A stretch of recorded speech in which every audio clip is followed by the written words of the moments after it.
Hi friends, మీకు మీ కుటుంబ సభ్యులందరికీ కూడా శ్రీ పరాభనామ సంవత్సర శుభాకాంక్షలు అండి. అందరికీ కూడా ఉగాది శుభాకాంక్షలు. ఉగాదికి అందరికీ కూడా మన తెలుగు వారందరికీ కూడా కొత్త సంవత్సరం అనేది స్టార్ట్ అవుతుంది. కానీ మనం అందరూ కూడా ఎదురు చూసేదైతే ఒకటి ఉంది కదండి. మన జాబ్ కోసం ఎవరైతే ప్రయత్నిస్తున్నారో వాళ్ళందరూ కూడా ఎదురు చూసేదైతే ఒకటి ఉంది. మనం కొన్ని రోజులుగా కొన్ని వీడియోస్లో కూడా ఆల్రెడీ కూడా చెప్పుకుంటున్నాం. Job calendar, job calendar, job calendar. ఆ జాబ్ క్యాలెండర్ని అయితే మన కూటమి ప్రభుత్వం అయితే విడుదల చేయడం అయితే జరిగిందండి. అయితే అందులో ఏ శాఖల్లో వేకెన్సీస్ ఉన్నాయో మనం అయితే చూసేద్దాం.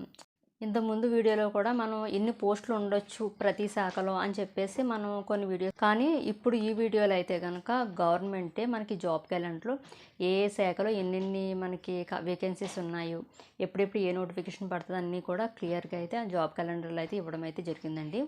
సరేనండి, అయితే ఏ శాఖల్లో వేకెన్సీస్ ఉన్నాయో చూద్దామండి. శ్రీ పరాభనామ సంవత్సరం వేళ మన కూటమి ప్రభుత్వం నిరుద్యోగులందరికీ కూడా ఒక తీపి కబురు అనమాట.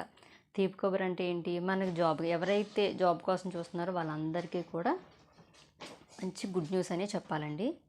మొత్తం పోస్టులు వచ్చేసి 10,000 పోస్టులతో మనకి జాబ్ క్యాలెండర్ అనేది విడుదల చేశారండి. మనకి ఏంటంటే ఈ రాబోయే 7 నెలల్లో 10,060 పోస్టులు అయితే భర్తీ చేయనున్నారండి. ఉన్నత విద్యాశాఖల్లో 1,500 పోస్టుల దాకా భర్తీ చేయనున్నారండి. ఉన్నత విద్యాశాఖ అంటే ఏంటి, మన యూనివర్సిటీ పరిధిలో ఏవైతే ఉన్నాయో లెక్చరర్స్ కానీ, అసిస్టెంట్ ప్రొఫెసర్ పోస్టులు కానీ ఇవన్నీ కూడానండి. మనకు మొత్తం కూడా ఇవన్నీ ఎన్ని ఉన్నాయంటే మొత్తం 1,500 పోస్టుల వరకు కూడా వీటిని భర్తీ చేయనున్నారండి. మన పాఠశాల విద్యాశాఖ పరిధులు అంటే మన డిఎస్సి ఎప్పుడా అని ఏదైతే ఎదురు చూస్తున్నాం కదండి. మన డిఎస్సికి సంబంధించి అయితే 3,004 పోస్టులు, మొత్తం 3,004 పోస్టులతో అయితే నోటిఫికేషన్ అయితే ఇవ్వనుందండి.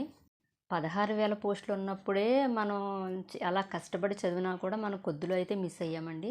ఇప్పుడు నాకు వచ్చే డౌట్ ఏంటంటే, ఇప్పుడు ఈ 3,000 పోస్టులు అంటే కాంపిటీషన్ ఎంత ఎక్కువగా ఉంటుందో మనం అందరూ కూడా ఒకసారి ఆలోచించుకోవాలండి. చాలా కష్టపడి చదివితేనే మనం ఈ పోటీ ప్రపంచంలో అయితే జాబ్ అయితే సాధించగలం అనమాట. ఎందుకంటే 3,000 పోస్టులు అంటే ఇంకా డిస్ట్రిక్ట్కి వచ్చినప్పటికి ఎన్ని వస్తాయో తెలియదు, రిజర్వేషన్కి వచ్చినప్పటికి ఎన్ని వస్తాయో కూడా మనం చెప్పలేమండి. హోంశాఖకు సంబంధించి మొత్తం 3,057 పోస్టులను అయితే భర్తీ చేయనున్నారండి.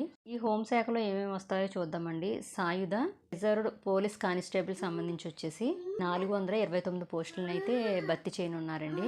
నెక్స్ట్ 490 కానిస్టేబుల్ పోస్టులను అయితే భర్తీ చేయనున్నారండి. 258 ఫైర్మ్యాన్ పోస్టులను అయితే భర్తీ చేయనున్నారండి. విజయవాడ కమిషనరేట్ పరిధిలో మొత్తం 150 కానిస్టేబుల్ పోస్టులను అయితే భర్తీ చేయనున్నారండి.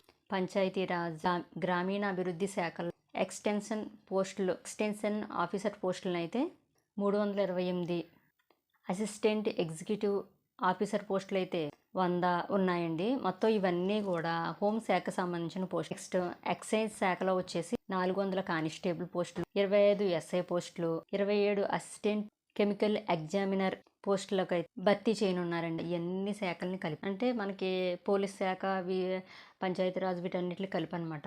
ఈ పోస్టులన్నీ కూడా మనకి ఏపీపీఎస్సి పాఠశాల